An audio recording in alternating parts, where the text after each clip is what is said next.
Praise the lord. దేవుని పరిశుద్ధ నామానికి మహిమ కలిగిన గాక. మీ అందరికీ వందనాలండి. నా వీడియో చూస్తున్న ప్రేక్షకులందరికీ దేవుని ప్రేమ, దేవుని కృప నిత్యం నిరంతరం ఉండును గాక. ఒక లైక్ చేయండి, సబ్స్క్రైబ్ చేయండి, ఏమన్నా తప్పులతో క్షమించండి.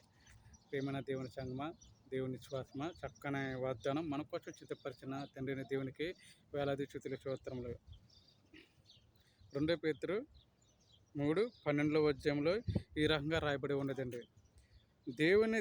దేవుని దీనపు రాకడ కొరకును కనిపెట్టుచు దానిని ఆశతోనే అభిషేకించుచు మీరు పరిశుద్ధమైన ప్రవర్తనతోనూ భక్తితోనూ ఎంత జాగ్రత్త గలవారే ఉండవలను. Praise the lord. చిన్న ప్రార్థన చేసుకుని దేవుని జ్ఞానం మనం అడుగుదాం. మహాపరిశుద్ధుడ, ప్రేమ నమ్మకం గల తండ్రి, సర్వోన్నతుడ, స్తోత్రం, వందనాలయ్య, వందనా తండ్రి, వందనా దేవ. నీకే స్తుతులు స్తోత్రం ప్రభు. నీ సన్నిధిలోకి ఏ స్థితిలో ఎంత జాగ్రత్తగా మేము ఉండాలో, ఎంత జాగ్రత్తగా మనం నడుచుకోవాలో తండ్రి, చక్కని మాట ధర మాతో మాట్లాడుతున్న గొప్ప దేవుడా, నీకే స్తుతులు స్తోత్రమయ్యా.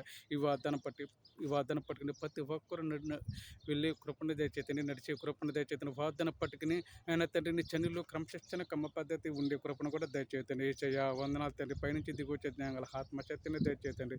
ఈ వాగ్దానం అంటే ప్రతి ఒక్క సహోదరుడి పట్ల, ప్రతి ఒక్క సహోదరి పట్ల నీ ప్రేమ, నీ కృప, నీ కాపుదల నిరంతరం కాచి కాపాడాలి. ప్రతి ఒక్క కుటుంబం దీవునికరంగా మరి గొప్ప శక్తిని దయచేసి నీకు మహిమ, ఘనత, స్తుతులు స్తోత్రం చెల్లించుకుంటున్నాను తండ్రి. ఆమె ఆమె ఆమె ప్రజలాడని మీ అందరికీ వందనాలు. మరొకసారి అదే మాట చెబుతున్నాను. 2 పేతురు 3:12 దేవుని దీనపు రాకడ కొరకును కనిపెట్టుచు దానిని ఆశతోనే అభిషేకించుచు మీరును పరిశుద్ధమైన ప్రవర్తనతోనూ భక్తితోనూ ఎంత జాగ్రత్త గలవారే ఉండవలను. ప్రియమైన శ్వాసలారా, విచారా, పరిశుద్ధాత్మ దేవుడు ఆయన శరీరకు వెళ్ళినప్పుడు ఎంత జాగ్రత్తగా ఉండాలో మనకు దేవుడు ఈ వాగ్దానం ద్వారా మనకి బయలుపరుతున్నాడండి. దేవునికే మహిమ కలిగాక. నా ప్రియమైన సహోదరులారా, ఈ వాగ్దానం మీకోసమే సిద్ధపరిచిన వాగ్దానం. ఎందుకంటే మనం ఏ స్థితిలో ఉన్నామో, ఏ స్థితిలో నిలబడినామో, ఏ స్థితిలోకి మనం దిగజారి ఉన్నామో, అపవాదుల తలంపులు మనకి అనేక మంది విధములుగా మన చుట్టూ కంచి వేస్తున్న ఉన్నాయి కనుక దేవుని చనులకు మనం ఎందుకు వెళ్ళకపోతాం అనేది ఈ వాగ్దానం బట్టి మనం జ్ఞాపకం చేసుకోవాలండి. ఎందుకంటే మనము అనేక మంది విధముగా అపవాద చేతులనే చిక్కుకుపోతూనే ఉంటున్నాం. కానీ దేవుని సన్నిధికి వెళ్ళాలంటే అనేక మంది శ్రమలు మనం వెంటాడుతూనే ఉంటున్నాయి. ఎందుకంటే దేవుని సన్నిధిలోకి వెళ్తే కనుక మనకు గొప్ప కార్యం జరుగుతుందని దేవుడు, పరిశుద్ధాత్మ దేవుడు మనతోనే సూటిగా మాట్లాడుతున్నాడండి. నా ప్రియమైన సహోదరులారా, ఈ వాగ్దానం బట్టి మీరు చాలా జాగ్రత్తగా ఆలకించి ఆయన సన్నిధిలోనే క్రమ పద్ధతిలో ఉండాలంటండి. చూసారా, దేవుని దీనపు రాకడ కొరకు జాగ్రత్తగా ఉండాలని చెప్తున్నాడు. ఎందుకంటే రాబోయే కాలం మీది కాదు.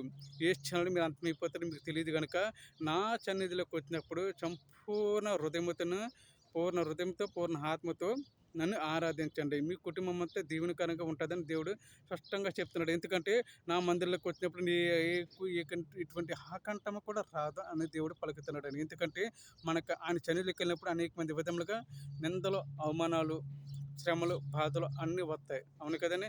అందరిని బట్టి దేవుడు చెప్తున్నాడండి, ఆ మందిరంలోకి వెళ్ళినప్పుడు నీ ప్రవర్తన జాగ్రత్త అని స్పష్టంగా చెప్తున్నాడు. జాగ్రత్తగా చూసుకొనుము.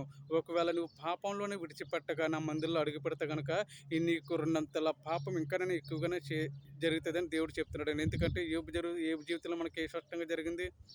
ఏబు జీవితంలో ఎన్ని గొప్ప అద్భుతం కార్యం జరిగినాయి.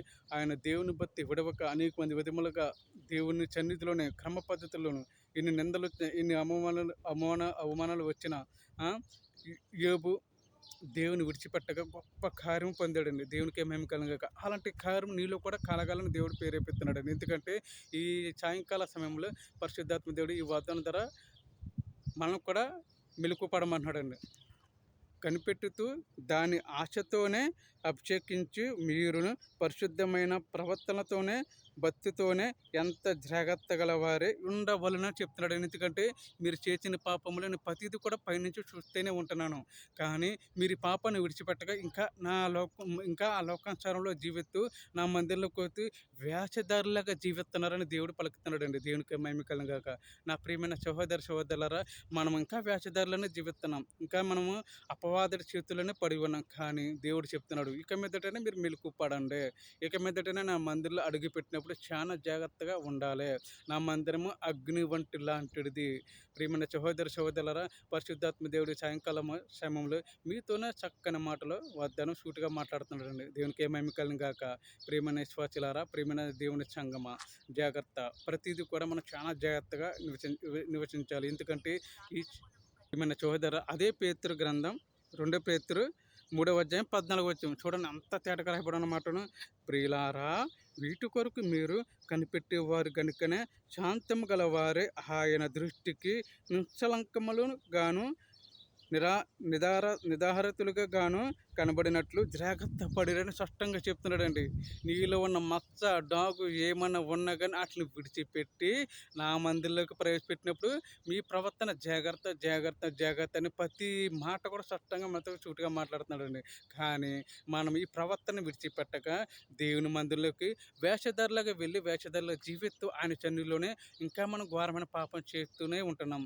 దేవుని ప్రియమైన విశ్వాసులారా, మనము ఈ వాగ్దానం పట్టుకుని మన తండ్రి దేవుని సహాయం మనం అడగాలి. ఎందుకంటే ఇంకా మనం వేషధారలో ఉంటున్నాం కనుక, తండ్రి ఈ పాపం నుంచి తొలగించి నీ మందిరంలోనే సంపూర్ణ జీవితం మాలో కలిగే తండ్రి. మాలో ఉన్న దోషం ఏమైనా ఉన్న, చెడు తలంపు ఏమన్నా, చెడు లోకం ఏమైనా ఉన్నా విడిచిపెట్టుటకు నాయన తండ్రి, నీ పైనుంచి దిగొచ్చే గొప్ప జ్ఞానం గల ఆత్మ శక్తిని మాకు దయచేతండి అని దేవుని అడగాలండి. దేవునికి మహిమ కలుగును గాక.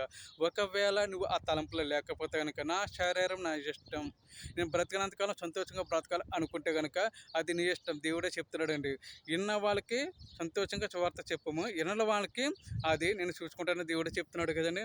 దాన్ని బట్టి మనం కూడా కొన్ని వీటిలోనే ఎదుటివాడికి చెప్పడం ప్రారంభించాలి. వాడు వింటాడు, వినకపోతాడు. దేవుని రాకడ సమీపంలో ఉన్నది కనుక, దేవుని రాజ్యం దగ్గరలోనే ఉన్నది కనుక, సమయముని సద్వినియోగం చేసుకోక మనము ఆయన సన్నిధిలోకి అడుగు పెట్టడానికి ఆయన మనకి చక్కని కృపనిచ్చాడు కనుక, ఆ కృపను బట్టి మనం పొందుకుందామని ఆయనతో మనం చెప్పాలండి. నేను ఒకప్పుడు వేషధారినే జీవించాను, ఒకప్పుడు పాపలను ములిగాను, తండ్రి అయిన దేవుడు నాకు ఇంత గొప్ప అవకాశాన్ని ఇచ్చాడు కనుక మనం కూడా ఆ లోకంలో జీవించకుండా, పాపంలో జీవించకుండా నన్ను దేవుడు ఈ స్థితిగా కాపాడడానికి మీరు కూడా ఆ రాజ్యాన్ని చేరాలంటే నాతో పాటు మీరు కూడా రక్షణలోకి రండి అని మనం కూడా చెప్తూ ఉండాలని సువార్త. దేనికే మేము కలుగాక. నువ్వు రక్షించబడటం కాక ఎదురువాడిని కూడా రక్షించబడమని దేవుడు చట్టంగా చెప్తున్నాడు. నా ప్రియమైన సహోదరులారా, మనం వేషధారులాగా ఎన్నాళ్ళు జీవిస్తాం, వేషధారులాగా ఎన్నాళ్ళు జీవిస్తూ బతుకుతాం, వేషధారులాగా ఎన్నాళ్ళు తప్పించుకుని మనం జీవిస్తూ బతుకుతాం. ఏదో ఒక రోజు మనకు మరణం రావటం తప్పదు.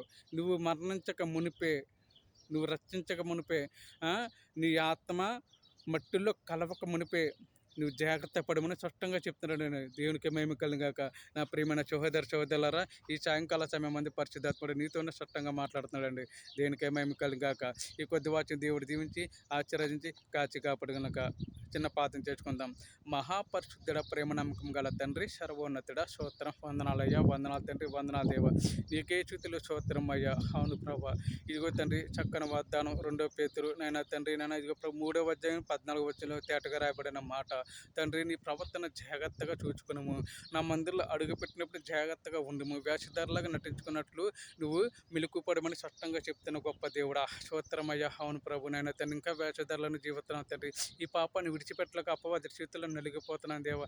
మా నోటి నుంచి వచ్చి ప్రతి ఒక్క చెడు మాట, చెడు తలంపు, చెడు ఆలోచన అయ్యా తండ్రి, మాలో ఉన్న దోషాన్ని తీసివేద్దండి, చెడు తలంపు తీసివేద్దండి. నీ రాజ్యంలో చేరేంత వరకు, నీ మట్టిలో కలిసేంత వరకు నీ చాచుగా జీవించే కృపను మాకు దయచేతండి. ఇదిగో ప్రభు, ఎక్కడైతే ఏ స్థితిలో నీ స్థలం మీద ప్రార్థిస్తున్నారో ప్రతి ఒక్క కుటుంబం పట్ల దీవెనకరంగా మరి గొప్ప శక్తిని దయచేతండి. యేసయ్యా, వందనాలు తండ్రి. ఐసీయూలో ఉన్న, హాస్పిటల్లో ఉన్న, సీరియస్ కండిషన్లో ఉన్న, ఏ రోగంతో, ఏ వ్యాధి, ఏ గుండె పొడితో, కిడ్నీ నొప్పులతో, మొక్కల నొప్పులతో ఉన్న ప్రతి ఒక్క రోగం నుంచి స్వచ్ఛత కలిగజేసే కృపను దయచేతండి. యేసయ్యా స్తోత్రం, యేసయ్యా స్తోత్రం. నీ మహిమకై, నీ కృపకై, నీ ఆత్మకై, నీ రక్షణార్థం వెలుగుకే వేలాది స్తుతులు స్తోత్రం అయ్యా తండ్రి. ప్రతి ఒక్క కుటుంబాన్ని పేరు పేరు చెప్పిన జ్ఞాపకం చేసుకున్నాను తండ్రి. ఏ సమస్యలో ఉన్న, ఏ బాధలో ఉన్న, ఏ అప్పుల సమస్యలో ఉన్న, ఏ అనారోగ్య పరిస్థితి సమస్యలో ఉన్న తండ్రి, ప్రతి ఒక్క సమస్య నుంచి విడుదల పొందే కృపను దయచేసి నీకే మహిమ ఘనత స్తుతులు స్తోత్రం చెల్లించుకుంటూ మా ప్రియ పరలోకపు నజరేయుడైన యేసుక్రీస్తు నామమున బతిమాలికని ప్రార్థించి వేడుకుంటున్నాను తండ్రి. ఆమె ఆమె ఆమె ప్రజలాడండి. మీ అందరికీ వందనాలు. ప్రేమతో గుడ్ నైట్. ఒక లైక్ చేసి సబ్స్క్రైబ్ చేయండి.